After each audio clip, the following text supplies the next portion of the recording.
দুদিন আগেও ঘরে হেসে খেলে বেরিয়েছেন নিষ্পাপ দুটি শিশু। ভাগ্যের নির্মম পরিহাস, সেই ঘর থেকেই রক্তাক্ত মরদেহ উদ্ধার করে পুলিশ। গাজীপুরের টঙ্গী আরিচপুর এলাকায় 6 বছরের মালিহা আক্তার ও 4 বছরের আবদুল্লাহ বিন উমর নামের দুই ভাই বোনকে ঘরে থাকা বটি দিয়ে তাদের মা সালেহা বেগম কুপিয়ে হত্যা করেন বলে জানিয়েছেন পুলিশ। জানা যায়, শুক্রবার দুপুরে শিশুদের বাবা, মা ও দাদি একসঙ্গে খাবার খান। এরপর মা সালেহা বেগম একটি কক্ষে ঘুমিয়ে পড়েন। দাদি উপরতলায় ফ্ল্যাটে বেড়াতে যান ও বাবা তাদের রেখে বাইরে যান। কিছু সময় পর সালেহা চিৎকারের শব্দ তাদের দাদি উপরতলা থেকে নেমে আসেন। রক্তাক্ত দুই শিশুকে দেখে তার ছেলেকে খবর দেন। খবর পেয়ে পুলিশ দুই শিশুর মরদেহ উদ্ধার করেন। তদন্তের জন্য গাজীপুর শহীদ তাজউদ্দিন আহমেদ মেডিকেল কলেজ হাসপাতালের মর্গে পাঠান। শুক্রবার 18 এপ্রিল রাতে প্রাথমিক জিজ্ঞাসাবাদে সালেহা নিজের দুই সন্তানকে হত্যা করার কথা স্বীকার করেন বলে জানিয়েছেন পুলিশ।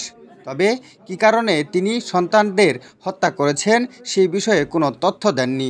গাজীপুর মেট্রোপলিটন পুলিশ জেএমপির অতিরিক্ত কমিশনার জাহিদ হাসান এসব কথা জানান। নিহত মালিহা আক্তার ও আবদুল্লাহ বিন উমরের বাবা বাদী হয়ে থানায় একটি মামলা দায়ের করেন। জানা যায়, পরিবার নিয়ে আরিচপুর জামাইবাজার রূপবানের টেক এলাকায় 8তলা একটি ভবনে 2য় তলায় একটি ফ্ল্যাটে ভাড়া থাকেন। শুক্রবার সন্ধ্যায় ওই ফ্ল্যাট থেকে দুই শিশুর রক্তাক্ত মরদেহ উদ্ধার করে পুলিশ। এ সময় ওই ঘর থেকে রক্তমাখা একটি বটিও উদ্ধার করেন। সালেহা বাতেন দম্পতির বড় মেয়ে ঘটনার দিন নানার বাড়িতে ছিলেন। জেএমপির অতিরিক্ত কমিশনার জাহিদ হাসান বলেন, যে বাড়িতে ঘটনা ঘটেছে ওই বাড়ির আশপাশের বেশ কয়েকটি সিসিটিভি ক্যামেরার ফুটেজ সংরক্ষণ করা হয়। সেখানে দেখা যায়, ঘটনার সময় তাদের ঘরে বা ফ্ল্যাটে শিশুদের মা ছাড়া আর কাউকে আসা যাওয়া করতে দেখা যায়নি। ঘটনার পর তাদের মা সালেহা নিজেই পাশের বাড়ি থেকে তার দুই দেবরকে ডেকে নিয়ে আসেন। তার হাতে কাটা দাগ দেখে পুলিশের সন্দেহ বাড়ে এবং কথাবার্তা সন্দেহমূলক। সন্ধ্যায় জিজ্ঞাসাবাদের জন্য মাকে আটক করে পুলিশ।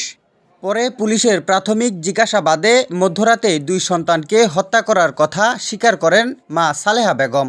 ঘটাইছে এটা বলতে পারে, সেটা স্বীকার করেছে যে সে করেছে, কিন্তু তাকে জিন তাকে দিয়ে করাইছে। তিনি কি কারণে হত্যাকাণ্ডটি ঘটিয়েছে এবং এই হত্যাকাণ্ডের মোটিভটা কি সেটা উদ্ধারের জন্য, সেই রহস্য উদ্ঘাটনের জন্য আমাদের আরও কিছুটা সময় লাগবে। পুলিশ ঘটনাটি তদন্ত করছেন, কেন বা কী কারণে দুই সন্তানকে মা হত্যা করেছেন তা উদ্ঘাটন করার চেষ্টা চলছে। সাদাত হুসাইন, ই সময়, গাজীপুর।